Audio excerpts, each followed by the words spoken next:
എല്ലാവർക്കും നമസ്കാരം. നിവിൻ പോളിക്കെതിരെയുള്ളത് വ്യാജ പീഡന പരാതിയാണെന്ന് നമ്മൾക്ക് എല്ലാവർക്കും അറിവുള്ള കാര്യം തന്നെയാണ്. എന്നാൽ നിവിൻ പോളി തന്നെ പത്രസമ്മേളനത്തിൽ പറഞ്ഞ ഒരൊറ്റ വാക്കുണ്ട്, ഇതിൻ്റെ പിന്നിൽ എന്തോ വലിയ ഗൂഢാലോചനയുണ്ടെന്ന്. അതെ, ആ തെളിവുകളുമായിട്ടാണ് ഇന്ന് ഞാൻ നിങ്ങളുടെ മുൻപിലേക്ക് വന്നിരിക്കുന്നത്. ആരാണ് ഇതിൻ്റെ പിന്നിലുള്ള വലിയ കക്ഷികൾ? ആരാണ് ഇതിൻ്റെ പിന്നിലുള്ള ആ സ്ത്രീയുടെ പിന്നിലുള്ള വ്യക്തികൾ? ആരാണ് ഇവരെ ഒരു കരുവാക്കി മുൻപോട്ട് വിട്ടിരിക്കുന്നത് എന്നുള്ള കുറച്ചുള്ള കാര്യങ്ങളുടെ ഒരു വ്യക്തതയാണ് ഞാൻ ഇന്ന് നിങ്ങളുടെ മുൻപിലേക്ക് കൊണ്ടുവരുവാൻ ആഗ്രഹിക്കുന്നത്.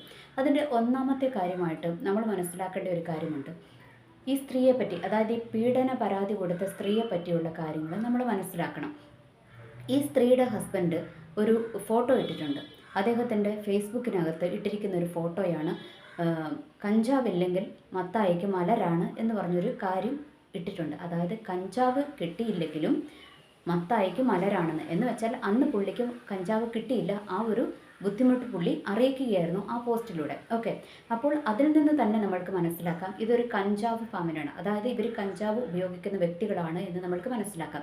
ഇനി രണ്ടാമത്തെ കാര്യം, ഈ പെണ്ണ് ഇവിടെയായിരുന്നു, അതായത് ദുബൈയിലായിരുന്നു എന്ന് പറയുന്നുണ്ട്. ദുബൈയിൽ അവൾ ബേബി സിറ്ററായിട്ട് പോയതാണ് എന്ന് പറയുന്നു. നമ്മൾക്കറിയാം, ദുബൈയിലോട്ട് ഒരു വ്യക്തിക്ക് ഒരു വിസ കിട്ടണമെങ്കിൽ അതിൻ്റെ പിന്നിൽ എന്തെങ്കിലും ഒരു കാരണം ഉണ്ടായിരിക്കണം, അല്ലേ? ആരെങ്കിലും ഇവരെ അങ്ങോട്ട് കൊണ്ടുപോകണം. അപ്പോൾ ഈ പെണ്ണിൻ്റെ കെട്ടിയവനും അവിടെ ദുബൈയിൽ പോയ ചരിത്രമൊക്കെ പറയുന്നുണ്ട്. ദുബൈയിൽ പോയിട്ടുണ്ടായിരുന്നു എന്നൊക്കെ പറഞ്ഞിട്ട് ഫേസ്ബുക്കിനകത്ത് നമ്മൾക്കിത് കാണുവാനായിട്ട് കഴിയും. ഇയാളുടെ ഇതിനകത്തും കാണുവാനായിട്ട് കഴിയും. അപ്പോൾ നമ്മൾക്കറിയാം, ഈ സ്ത്രീ പറയുന്നു ഇവർ താമസിച്ച ഫ്ലാറ്റിൻ്റെ അടുത്ത് വേറൊരു ഫ്ലാറ്റ് നിവിൻ പോളി എടുത്തു എന്നൊക്കെ പറയുന്നുണ്ട്. ഈ സ്ത്രീയുടെയും ഈ പുരുഷൻ്റെയും, അതായത് ഈ സ്ത്രീയുടെയും ഇവരുടെ ഹസ്ബൻഡിൻ്റെയും പ്രൊഫൈൽ എടുത്ത് നോക്കിയാൽ നമ്മൾക്ക് മനസ്സിലാകും ഇവരൊരു തീരെ ബിലോ ആവറേജ് ഫാമിലിയാണ്, അതായത് തീരെ വലിയ ക്യാഷുകാരൊന്നും അല്ലാത്തൊരു ഫാമിലിയാണ്. ഇനി ഈ സ്ത്രീക്ക് എങ്ങനെയാണ് ഇവർക്ക് ദുബൈയിലൊരു ഫ്ലാറ്റ് എടുക്കാൻ പറ്റുന്നത്? നിങ്ങളൊന്ന് ആലോചിച്ച് നോക്കുക. ദുബായ് പോലെയുള്ള സിറ്റികളിൽ ഒരു ഫ്ലാറ്റൊക്കെ എടുക്കണമെങ്കിൽ എന്തോരം പൈസ ചിലവുണ്ടെന്ന് അവിടെ ജോലി ചെയ്യുന്നവരടക്കമുള്ളവർക്ക് മനസ്സിലാകും. അതുകൊണ്ടാണല്ലോ പലരും ഫാമിലിനെ ഇവിടെ വിട്ടിട്ട് അവിടെ താമസിക്കുവാനുള്ള മെയിൻ, ആണുങ്ങൾ മാത്രം അവിടെ താമസിക്കുവാനുള്ള മെയിൻ കാരണവും അതുകൊണ്ട് തന്നെയാണ്. അപ്പോൾ അവിടെ അത്രയും വലിയൊരു പൈസയാണ്. അവിടെ നമ്മൾക്കൊരു ഫ്ലാറ്റ് എടുക്കാൻ അല്ലെങ്കിൽ സ്വന്തമായ ഒരു അപ്പാർട്ട്മെൻ്റ് ഒക്കെ എടുക്കണം, സ്വന്തമായെന്ന് വെച്ചാൽ നമ്മൾക്ക് താമസിക്കാൻ റെൻറ്റിനാണെങ്കിൽ പോലും ഒരു അപ്പാർട്ട്മെൻറ്റ് എടുക്കണമെങ്കിൽ അവിടെ ഭയങ്കര പൈസയാണ്. അപ്പോൾ ഈ സ്ത്രീക്ക് എവിടെ നിന്നാണ് ഇത്രയും പൈസ കിട്ടിയത്? ഇവർക്ക് എവിടെ നിന്നാണ് ഒരു അപ്പാർട്ട്മെൻറ്റ് എടുക്കാനുള്ള പൈസ കിട്ടിയത്? അപ്പോൾ തന്നെ നമ്മൾക്ക് മനസ്സിലാകാം അത് നുണയാണ്. ഇനി ഇതിനകത്ത് ഈ സ്ത്രീ അവിടെ ഉണ്ടായിരുന്നു എന്നുണ്ടെങ്കിൽ, ഒരു ബേബി സിറ്റർ ആണെങ്കിൽ ഇവരൊരു ഫാമിലിയോട് കൂടെ ആയിരിക്കണം അവിടെ ഉണ്ടായിരിക്കേണ്ടത്. അപ്പോൾ ആ ഫാമിലിയിലുള്ളവർ അറിയില്ലേ ഈ സ്ത്രീ എങ്ങനെയാണ് പുറത്തു പോയത്, ഈ സ്ത്രീ എവിടെ പോയി എന്ന്? കാരണം അവരുടെ ഉത്തരവാദിത്വത്തിലാണ് ഈ സ്ത്രീനെ അവിടെ കൊണ്ടുപോയിരിക്കുന്നത്, ബേബി സിറ്ററായി കൊണ്ടുപോയിരിക്കുന്നത്. അങ്ങനെയാണെങ്കിൽ ആ ഫാമിലിക്ക് ഇവരെക്കുറിച്ചൊരു ഉത്തരവാദിത്വമില്ലേ? അവരെന്താ ഒന്നും അറിയാതെ പൊട്ടന്മാരാണോ? അല്ല. അപ്പോൾ അതും ആ പെണ്ണ് പറഞ്ഞത് തീർത്തും തെറ്റായതാണ്. പിന്നെ അതിനകത്തുണ്ടാകുന്ന ഒറ്റ ഒരു സാധ്യത എന്ന് പറയുന്നത്, നമ്മൾക്കറിയാം ഇവിടെ നിന്ന് ഇഷ്ടം പോലെ പെൺകുട്ടികളെ അങ്ങോട്ട് കയറ്റി അയക്കുന്നുണ്ട് അവിടുത്തെ മസാജ് പാർലറുകളിലും. അതുപോലെ അവിടെ ദുബൈയിൽ അതൊക്കെ അവൈലബിൾ ആണെന്ന് അവിടെ താമസിക്കുന്നവരോട് ചോദിച്ചാലും നമ്മൾക്ക് ഒക്കെ അറിയാം. സോഷ്യൽ മീഡിയ തുറന്നാൽ അനുഭവസ്ഥർ ഇഷ്ടം പോലെ പറയുന്നുണ്ട്. അതായത് അവിടെ ഈ പെൺകുട്ടികളെ കയറ്റിക്കൊണ്ട് പോയിട്ട് മസാജ് പാർലറുകളും അതുപോലെയുള്ള അനാശാസ്യ പ്രവർത്തനങ്ങൾക്ക് ഇഷ്ടം പോലെ പെൺകുട്ടികളെ കടത്തിക്കൊണ്ട് പോകുന്നുണ്ട്. അപ്പോൾ അവിടെ കഞ്ചാവും അതുപോലെയുള്ള സംഭവങ്ങളൊക്കെ ഇവർ ഉപയോഗിക്കുന്നുമുണ്ട്. കാരണം നോർമൽ ബുദ്ധിയിൽ ഒരു പെണ്ണിനെ കൊണ്ട് പറ്റാത്തതിലും അപ്പുറം കാര്യങ്ങൾ വരുമ്പോൾ ഇവർ എന്ത് ചെയ്യും? ഇവരുടെ ബുദ്ധിയെ തന്നെ അബലമാക്കത്തക്കവണ്ണം ഇവരെ വേറൊരു മായിക ലോകത്തിലേക്ക് കൊണ്ടുപോകും. അതിന് കഞ്ചാവ് അവിടെ ഒരു പ്രത്യേകമായ സ്ഥാനം വഹിക്കുന്നത് കൊണ്ട് അവിടെ ഉള്ള ഇങ്ങനത്തെ കുൽസിത പ്രവർത്തികൾ ചെയ്യുന്ന സ്ത്രീകൾക്ക് വേണ്ടി, പുരുഷന്മാർക്ക് വേണ്ടിയും അവിടെ കഞ്ചാവ് വിൽപ്പനയും സുലഭമായിട്ട് നടക്കുന്നുണ്ട്. ഇനി അടുത്ത പോയിന്റിലേക്ക് വരാം. ഈ സ്ത്രീ മിക്കവാറും ആ ഒരു ഗ്യാങ്ങിൽ പെട്ടിട്ടുണ്ടായിരിക്കണം. അങ്ങനെ ഇവരെ മറ്റുള്ളവർക്ക് കാഴ്ചവെക്കുന്ന കൂട്ടത്തിൽ ഈ സ്ത്രീക്ക് കഞ്ചാവ് കൊടുത്ത്, ഇവർ തന്നെ പറയുന്നുണ്ട് കഞ്ചാവ് കലക്കി കൊടുത്തു എന്ന്. കഞ്ചാവ് കലക്കി കൊടുത്ത് കിടത്തിയപ്പോൾ ഇവരോട് പറഞ്ഞിട്ടുണ്ടാകാം, ഇന്ന് നിൻ്റെ ഗസ്റ്റ് ഇന്ന ആളാണ്, ഇന്ന നിവിൻ പോളിയാണ് ഇന്ന് വരുന്നതെന്നൊക്കെ പറഞ്ഞിട്ടുണ്ടാകും. കാരണം കിളി പോയി കിടക്കുന്ന ഇവർക്ക് നിവിൻ പോളിയാണോ വേറെ വല്ല പോളിയാണോ വന്ന് ഇവരെ പണിതിട്ട് പോയതെന്ന് ഇവർക്ക് യാതൊരു തെളിവുമില്ല, യാതൊരു ബോധവുമില്ല. കാരണം ഇവർ വിചാരിച്ചാൽ നിവിൻ പോളി എന്ന് ഇവർ പറഞ്ഞപ്പോൾ നിവിൻ പോളി ആയിരിക്കും വന്നിട്ട് പോയത് എന്നുള്ളൊരു ധാരണയിലായിരിക്കണം ഈ സ്ത്രീ നിവിൻ പോളിക്ക് എതിരെ ഇങ്ങനൊരു കേസുമായിട്ട് മുന്നോട്ട് പോകാനുള്ള ഒരു കാരണം. ഇത് ഇവർ കുറച്ച് മാസങ്ങൾക്ക് മുന്നേ ഇവർ കേസ് കൊടുത്തിട്ടുണ്ടായിരുന്നു. അവർ കൊടുത്തിരിക്കുന്നത് തന്നെ ഭീഷണിപ്പെടുത്തി ഉപദ്രവിച്ചു എന്ന് പറഞ്ഞിട്ടാണ് കേസ് കൊടുത്തിരിക്കുന്നത്. അത് ഒരു പക്ഷേ ഇവരുടെ അടുത്ത് ഇവരെ കൊണ്ടുപോയിരിക്കുന്ന ഗ്യാങ് ഇവരുടെ അടുത്ത് പറഞ്ഞിട്ടുണ്ടാകണം, ഇത് നീ ഉദ്ദേശിക്കുന്ന പോലെയല്ല, സിനിമാ മേഖലയിലുള്ള നിവിൻ പോളിയൊക്കെ പോലെയുള്ള വലിയ ആൾക്കാർ ഇതിൻ്റെ പിന്നിലുണ്ടെന്നൊക്കെ പറഞ്ഞിട്ടുണ്ടാകണം. അപ്പോൾ ഈ പൊട്ടത്തെ അത് വിശ്വസിച്ച് നിവിൻ പോളിയാണ് എന്നുള്ള രീതിയിൽ ഒരു കേസ് അങ്ങോട്ട്, അല്ലെങ്കിൽ ഇവൾ ഉദ്ദേശിച്ച് ഇവൾ പറഞ്ഞ് 3 ലക്ഷം രൂപ ഇവൾക്ക് പോയി എന്നുള്ള ചരിത്രമൊക്കെ പറയുന്നുണ്ട്. അതൊന്നും ഈ വഴിക്കായിരിക്കുകയില്ല, അവൾ പറഞ്ഞ വഴിക്കായിരിക്കുകയില്ല. അവൾ ഉദ്ദേശിച്ച് ജോലി ചെയ്ത, അല്ലെങ്കിൽ അവൾ അവിടെ ചെയ്ത ആ ജോലിക്ക് അവൾക്ക് പൈസ കിട്ടിയിട്ടുണ്ടാകില്ല, അവർ പറ്റിച്ചിട്ടുണ്ടാകും. അപ്പോൾ ആ പൈസയുടെ പേരിലായിരിക്കണം ഇവൾ ആ 3 ലക്ഷം രൂപയുടെ കണക്ക് പറഞ്ഞത്. അപ്പോൾ ഇനി ഞാൻ അടുത്തത് വരുന്നതാണ് യഥാർത്ഥ പോയിന്റിലോട്ട് വരുന്നത്. നമ്മൾക്കറിയാം ഈ ദുബായ് അതുപോലുള്ള വിദേശ രാജ്യങ്ങളിലേക്ക് നമ്മുടെ സിനിമാ നടന്മാരും നടിമാരും ഒക്കെ പോകുന്നുണ്ട്. അവർ പോയിട്ട് അവിടെ ഷോകളൊക്കെ നടത്തുന്നുണ്ട്. ഈ ഷോകൾ ഒക്കെ നടത്തുന്നതിൻ്റെ മെയിൻ അതിൻ്റെ പിന്നിലുള്ള ഉദ്ദേശം എന്താണ് എന്നും പലപ്പോഴായിട്ട് ന്യൂസുകളിലൂടെയൊക്കെ നമ്മൾ വായിച്ചിട്ടുണ്ട്. ഇവരുടെ സംഗീത ഉപകരണങ്ങളിൽ കൂടെയും അങ്ങനെ പല വിധത്തിൽ അതിനകത്തുനിന്ന് സ്വർണവും എന്താ പറയുക പൈസയും ഒക്കെ ഇങ്ങോട്ട് കടത്തുന്നുണ്ട്. അപ്പോൾ ഇങ്ങനെ ഈ സ്വർണം കിടത്തുകയും പൈസ കടത്തുകയും അതുപോലെ കഞ്ചാവും അതുപോലെയുള്ള സാധനങ്ങളൊക്കെ കടത്തുന്നുണ്ടാകണം. അല്ല എങ്കിൽ ഇവർക്ക് അവിടുന്ന് കടത്താൻ പറ്റിയില്ല എങ്കിൽ ഇവിടെ നമ്മുടെ മുംബൈ പോലെയുള്ള ഇൻ്റർനാഷണൽ എയർപോർട്ടുകളിൽ ഇറങ്ങി അവിടുന്ന് അവർക്കത് സുലഭമായി കിട്ടി അതൊക്കെ ഇങ്ങോട്ട് കൊണ്ടുവരുന്നുണ്ടാകണം. അപ്പോൾ ഇങ്ങനെ ഒരു കേസ്, ഒരു കാര്യം ഇതിനകത്ത് നടക്കുന്നുണ്ട്. അതായത് നമ്മുടെ ഫിലിം ഇൻഡസ്ട്രിയിൽ നടക്കുന്നുണ്ട്. ഫിലിം ഇൻഡസ്ട്രിയിൽ മാത്രമല്ല, നമ്മുടെ രാഷ്ട്രീയക്കാരുടെ നമ്മുടെ കേരളത്തിലുള്ള മെയിൻ 3 രാഷ്ട്രീയ പാർട്ടികൾ എടുത്താലും അവരുടെയൊക്കെ മെയിൻ ഫണ്ടിങ് എന്ന് പറയുന്നത് ഈ മയക്കുമരുന്ന് കച്ചവടത്തിലൂടെ കിട്ടുന്ന ഫണ്ടിങ് ആണ്. അല്ലെങ്കിൽ നിങ്ങൾ ഓർത്ത് നോക്കിക്കോ, എത്ര കേസുകൾ ഇവിടെ വരുന്നുണ്ട്. മയക്കുമരുന്നിൽ എത്ര കേസുകൾ വന്നാലും കുറേ കുഞ്ഞു കുഞ്ഞു ചെമ്മീനുകളെ പിടിക്കുകയല്ലാതെ വലിയ ആൾക്കാരിലേക്ക് അന്വേഷണം പോകുന്നേ ഇല്ല. അപ്പോൾ തന്നെ ഉറപ്പിക്കാം. അതുമാത്രമല്ല, ഏതെങ്കിലും ഒരു പാർട്ടിയുടെ കീഴിലുള്ള ഇന്ന പാർട്ടിക്കാരനിൽ നിന്ന് ഇത് പിടിച്ചു എന്ന് പറഞ്ഞാൽ മറ്റു പാർട്ടിക്കാരൊക്കെ സൈലൻ്റ് ആണ്. അപ്പോൾ തന്നെ നമ്മൾക്ക് ഇതിനകത്ത് ഊഹിക്കാവുന്ന കാര്യമേ ഉള്ളൂ, ഇവരുടെയൊക്കെ മെയിൻ ഫണ്ടിങ്, അതായത് ലീഡ് ചെയ്ത് നിൽക്കുന്ന 3 പാർട്ടികളുടെയും മെയിൻ ഫണ്ടിങ് എന്ന് പറയുന്നത് ഈ എന്താ പറയുക ഈ മയക്കുമരുന്ന് ലോബിയിൽ നിന്ന് കിട്ടുന്ന മയക്കുമരുന്നിലൂടെ കിട്ടുന്ന പൈസയാണ്. അപ്പോൾ അതുകൊണ്ടാണ് ഒരിക്കലും ഈ മയക്കുമരുന്ന് ലോബിയെക്കുറിച്ചുള്ള ഒരു അന്വേഷണം എവിടെയും എത്താത്തത്. അതിനകത്ത് എല്ലാ വമ്പൻ പാർട്ടിക്കാരും ഉണ്ട്, എല്ലാ വമ്പൻ സിനിമാ നടന്മാരും നടിമാരും ഉണ്ട്, അതുപോലെ തന്നെ ഈ പോലീസ് ഉദ്യോഗസ്ഥരും അതിനകത്തുണ്ട്. അപ്പോൾ അതാണ് ഈ കഴിഞ്ഞിടയ്ക്ക് നമ്മുടെ ഹേമ കമ്മിറ്റി റിപ്പോർട്ട് പുറത്തു വന്നപ്പോഴും അത് പകുതി മുക്കി ആൾക്കാരുടെ പേരുകളൊന്നും വിടാതിരിക്കുന്നതിൻ്റെ മെയിൻ കാരണവും അതുതന്നെയാണ്. കാരണം ഇവരുടെ പുറകെ അന്വേഷണത്തിന് പോയി കഴിഞ്ഞാൽ മയക്കുമരുന്ന് കേസ് തെളിയും, മയക്കുമരുന്ന് കേസുകളുടെ പുറകെ പോകേണ്ടി വരും, അതുപോലെ സ്വർണ്ണക്കടത്ത് കേസിൻ്റെ പുറകെയൊക്കെ പോകേണ്ടി വരും. അതൊക്കെ പോയി കഴിഞ്ഞാൽ ഈ അന്വേഷിക്കാൻ ഉത്തരവിട്ടവരടക്കമുള്ള എല്ലാ പാർട്ടിക്കാരും അവരുടെ വാക്താക്കളായിട്ടുള്ളവരും പോലീസ് അടക്കമുള്ളവർ ഇതിനകത്ത് കുടുങ്ങുമെന്നുള്ള ഉത്തമ ബോധ്യമുള്ളത് കൊണ്ടാണ് ഈ ഹേമ കമ്മിറ്റി റിപ്പോർട്ട് വരെ അവിടെ മറച്ചു വെക്കപ്പെടുവാനുള്ള കാരണം. ഓക്കെ, അത് ഒരു പാർട്ടിയുടെ മാത്രം ഹിഡൻ അജണ്ടയല്ല, എല്ലാ പാർട്ടിക്കാർക്കും അതിനകത്ത് പങ്കുണ്ട് എന്നുള്ളൊരു വാസ്തവമായ കാര്യം തന്നെയാണ്. ഇനി രണ്ടാമത്തെ കാര്യം, നമ്മൾക്കറിയാം ഇപ്പോൾ ഇവിടെ ഒരു നമ്മുടെ ഫിലിം മേഖലയിൽ ഒരു പവർ ടീം ഉണ്ടെന്ന് പറഞ്ഞു, ഒരു 15 അംഗ പവർ ഗ്രൂപ്പ് ഉണ്ടെന്ന് പറഞ്ഞു.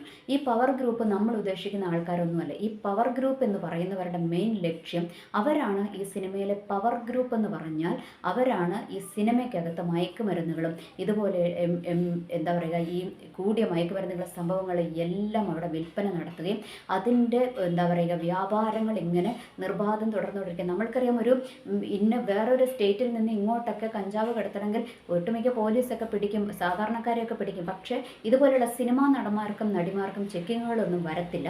അതുകൊണ്ട് മെയിനായിട്ടും ഈ കേരളത്തിലേക്ക് ലഹരി ഒഴുകുന്നതിൻ്റെ മെയിൻ ആൾക്കാരെന്ന് പറയുന്നത് സിനിമാ പ്രവർത്തകരാണ്. എന്ന് വെച്ചാൽ എല്ലാവരെയും അല്ല ഞാൻ പറഞ്ഞ, ഈ ഒരു പവർ ഗ്രൂപ്പിനെ കുറിച്ചാണ് ഞാൻ പറഞ്ഞത്. ഈ പവർ ഗ്രൂപ്പിൻ്റെ മെയിൻ ബിസിനസ് എന്ന് പറയുന്നത് ഇത് തന്നെയാണ്, ഈ ലഹരി ഒഴുക്കുക എന്നുള്ളതാണ് ഇവരുടെ മെയിൻ ബിസിനസ്.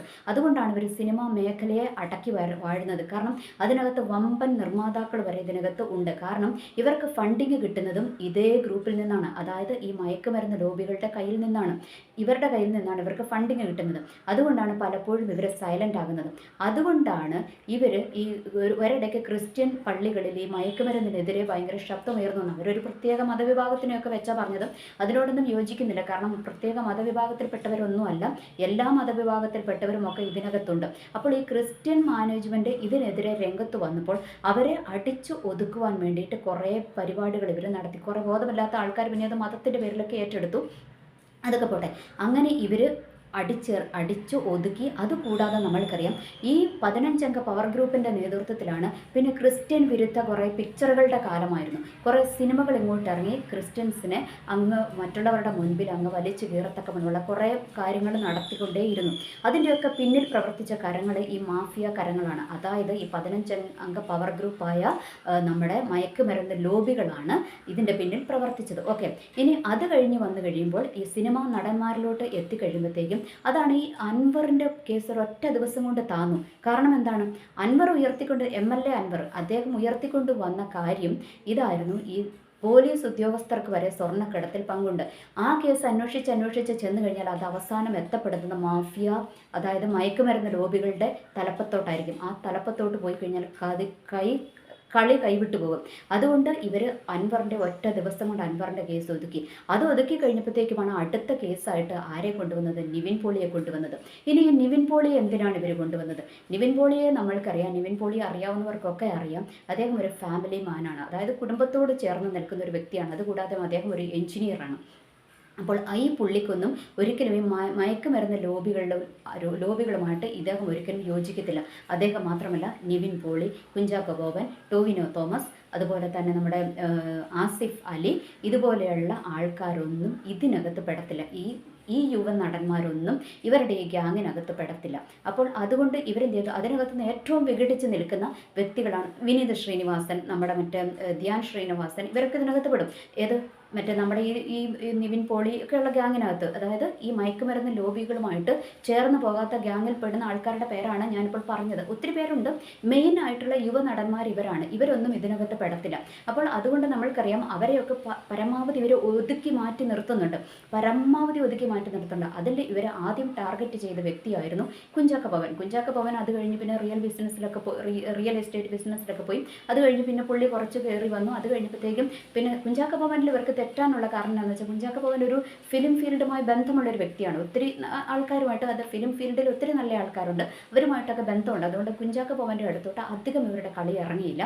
പിന്നെ ടോവിനോ തോമസ് ഇങ്ങനെ മൊത്തത്തിൽ ഇങ്ങനെ എല്ലാവരുമായിട്ട് നല്ലൊരു ഇതുമായിട്ട് പോകുന്നതാണ്. പക്ഷേ ആസിഫ് അലിയും അങ്ങനെ ഒത്തിരി വിഷയങ്ങൾക്കൊന്നും പോകാതെ തൻ്റെ കുടുംബം, തൻ്റെ കരിയർ എന്നുള്ള രീതിയിൽ നൈസായിട്ട് പോകുന്നയാളാണ്. എന്നാൽ നിവിൻ പോളി ഇതിനെതിരെ വിഘടിക്കുക തന്നെ ചെയ്യും. ഇതിനെതിരെ വിഘടിച്ച് നിൽക്കുന്ന ഒരു വ്യക്തിയും കൂടിയാണ് നിവിൻ പോളി. അപ്പം നിവിൻ പോളിനെ ഇവർക്ക് നല്ല ഭയമുണ്ട്. ബാക്കിയുള്ളവർ അവരുടെ കുടുംബവും ഒക്കെ ആയിട്ട് സേഫായിട്ട് അങ്ങ് പോകും. അവർ ഇതിനകത്തൊന്നും ഒത്തിരി ഒച്ചപ്പാടുകളുമായിട്ട് വരത്തില്ല. ഇതിനകത്ത് പങ്കുചേരുന്നില്ലെങ്കിലും ഒച്ചപ്പാടുകളുമായിട്ട് വരത്തില്ല എന്നിവർക്ക് ഉറപ്പുണ്ട്. എന്നാൽ നിവിൻ പോളിയുടെ കാര്യത്തിൽ ഇവർക്ക് അത് അത്ര വിശ്വാസം പോരാ. കാരണം നിവിൻ പോളിനെ സംബന്ധിച്ചിടത്തോളം നിവിൻ പോളിക്ക് പിന്നെ ഇവരെ സപ്പോർട്ട് ചെയ്യേണ്ട കാര്യവുമില്ല. പുള്ളി ഒരു എഞ്ചിനീയർ ആയതുകൊണ്ട് ഫിലിം ഫീൽഡ് പുള്ളിയുടെ വലിയ പാഷനുമല്ല. അതുകൊണ്ട് പുള്ളീനെ ഇവർക്ക് നല്ല ഭയമുണ്ട്. അതുകൊണ്ടാണ് ഇവർ ഈ അൻവറിൻ്റെ കേസ് മങ്ങിയ പാടെ തന്നെ അത് വീണ്ടും ചർച്ചയാകാതിരിക്കുവാൻ വേണ്ടി ഇവർ നിവിൻ പോളിക്കെതിരെ ഈ സ്ത്രീനെ, അപ്പോൾ ഇവർ അന്വേഷിച്ച് നോക്കുമ്പോൾ നമ്മൾക്കറിയാം പോലീസ് തലപ്പത്തിരിക്കുന്നവർക്കെല്ലാം ഇവരുമായിട്ട് ബന്ധമുണ്ട്. അതുകൊണ്ടാണ് ഈ സ്ത്രീ ആദ്യം ഒരു കംപ്ലയിൻ്റ് ആയിട്ട് ചെന്നപ്പോൾ ഇവരത് കംപ്ലയിൻ്റ് എടുത്തില്ല. എന്നാൽ രണ്ടാമത് ഒരു കംപ്ലയിൻറ്റുമായിട്ട് ചെന്നപ്പോൾ തലപ്പത്തുള്ള പോലീസുകാർ വരെ ഈ കംപ്ലയിൻറ്റ് എടുക്കുവാനിടയായി തീർന്നു. കാരണം ഈ മാഫിയയുടെ കരം, അതായത് ഈ കഞ്ചാവ് വിൽപ്പനക്കാരുടെ മെയിൻ ആൾക്കാരുടെ കരം ഇതിൻ്റെ പിന്നിൽ പ്രവർത്തിച്ചപ്പോൾ അവർ ചാടിക്കേടി കേസെടുത്തു. ഇവരൊക്കെ അറിയാലോ ആർക്കെതിരെയൊക്കെ കേസ് കൊടുത്തിട്ടുണ്ടെന്ന്. അപ്പോൾ ഈ സ്ത്രീ ഇങ്ങനെയൊരു പൊട്ടക്കേസ് ഇതിന് മുന്നേ കൊടുത്തിട്ടേക്കുന്നത് കൊണ്ട് ഇവർക്ക് എന്ത് ചെയ്തു? നിവിൻ പോളിനെ ആദ്യത്തെ ഇരയായിട്ട് കിട്ടി. അതുകൊണ്ട് അവർ നിവിൻ പോളിനെ എടുത്തിട്ട് ഇറക്കി. പക്ഷേ അത് അമ്പേ ചീറ്റിപ്പോയി കഴിഞ്ഞപ്പോഴാണ് ഇവർ അടുത്ത കേസുമായിട്ട് ഇറങ്ങിയിരിക്കുന്നത്. എന്താ നമ്മുടെ ഈ പ്രശ്നം, അതായത് ഇപ്പോൾ പോലീസുകാർ പീഡിപ്പിച്ചു എന്നൊക്കെ പറഞ്ഞുകൊണ്ട് വരുന്നു. നമ്മൾക്കറിയാം അതും ഏകദേശം സത്യമാകണമെന്നൊന്നുമില്ല. കാരണം ഈ പോലീസ് സ്റ്റേഷനിലോട്ട് ഒരാൾ ചെന്ന് കഴിയുമ്പോൾ അവിടെ ഒരു പോലീസുകാരല്ല, അവിടെ ഇഷ്ടംപോലെ പോലീസുകാരുണ്ട്, വനിതാ പോലീസുകാരുണ്ട്, കംപ്ലയിൻറ്റ് കൊടുക്കാൻ ചെല്ലുന്ന ആൾക്കാരുണ്ട്. അതുകൊണ്ട് പോലീസ് സ്റ്റേഷനുകളിലൊന്നും വെച്ച് ഒരിക്കലും ഒരു പീഡനമൊന്നും നടന്നിട്ടില്ല. അപ്പം അതിനകത്തെയും ഏകദേശം പുകമറകളൊക്കെ ഉണ്ട്. പിന്നെ ഇവർ നല്ലവരൊന്നുമല്ല, പോലീസുകാരൻ നല്ലവരൊന്നുമല്ല. പക്ഷേ ഇവർക്കും ഇതിനകത്ത് പങ്കുണ്ട്. ഇവരെ ഇതിൻ്റെ തലപ്പത്തിരിക്കുന്ന, അതായത് ഈ മാഫിയയുമായിട്ട് ബന്ധപ്പെട്ട് നിൽക്കുന്ന അതിനകത്ത് ഇൻക്ലൂഡഡ് ആയിട്ടുള്ള വ്യക്തികളെ രക്ഷിക്കാൻ വേണ്ടി കുറേ പോലീസുകാരെ ബലിയാടാക്കുന്നു എന്ന് മാത്രമേ ഈ അവസരത്തിൽ പറയുവാനുള്ളൂ. അപ്പം അതാണ് നിവിൻ പോളിയുടെ കേസ് ചീറ്റി കഴിഞ്ഞപ്പോഴത്തേക്കും അടുത്ത ഒരു പെണ്ണ് ഇറങ്ങിയിരിക്കുന്നു, പോലീസുകാരെ പീഡിപ്പിച്ചു എന്ന് പറയുന്ന കേസുമായിട്ട് ഇറങ്ങിയിരിക്കുന്നു. അതിനകത്തും എത്രത്തോളം സത്യമുണ്ട്, എത്രത്തോളം വാസ്തവമുണ്ട് എന്നുള്ളത് ഇനി വരും കാലങ്ങളിൽ നമ്മൾക്കത് മനസ്സിലാക്കാം. ഇതിൻ്റെ എല്ലാം ഫൈനൽ ഞാൻ പറഞ്ഞു വെക്കുന്ന ഒരൊറ്റ മാത്രമേ ഉള്ളൂ. ഇതിനകത്തെയും ഈ എന്താ പറയുക, ഈ കഞ്ചാവ് മാഫിയ, അതായത് ഈ മയക്കുമരുന്ന് മാഫിയ ഉൾപ്പെടുന്ന പവർ ടീം ഉൾപ്പെടുന്ന ഈ കഞ്ചാവ് മാഫിയകളെ മറച്ചു പിടിക്കുവാൻ, അവരുടെ കേസ് ഒരിക്കലും വെളിയിലോട്ട് വരാതിരിക്കാൻ, അതായത് സ്വർണ്ണക്കടത്തും ഈ കഞ്ചാവ് കേസും കൂടെ ബന്ധപ്പെട്ടിരിക്കുന്നു.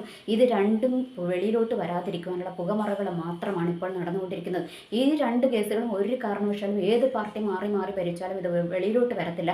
കാരണം എല്ലാ പാർട്ടികളുടെയും ഫണ്ടിങ് എന്ന് പറയുന്നത് ഇതാണ്, മയക്കുമരുന്നും ഈ സ്വർണ്ണക്കടത്തുമാണ്. അതുകൊണ്ട് ഇവർ ഒരിക്കലും ഒരു പാർട്ടിക്കാരും അങ്ങോട്ടും ഇങ്ങോട്ടും ഒറ്റ കൊടുക്കത്തില്ല. അവർ ഈ ഒരു കാര്യത്തിൽ അവർ യോജിച്ച് തന്നെ പോകത്തുള്ളൂ എന്നുള്ളത് ഇതിനകത്ത് വാസ്തവമായ കാര്യമാണ്. ഇതിനകത്ത് പൊതുജനങ്ങളായ നമ്മൾക്ക് മനസ്സിലാക്കാവുന്ന ഒരു കാര്യമുണ്ട്.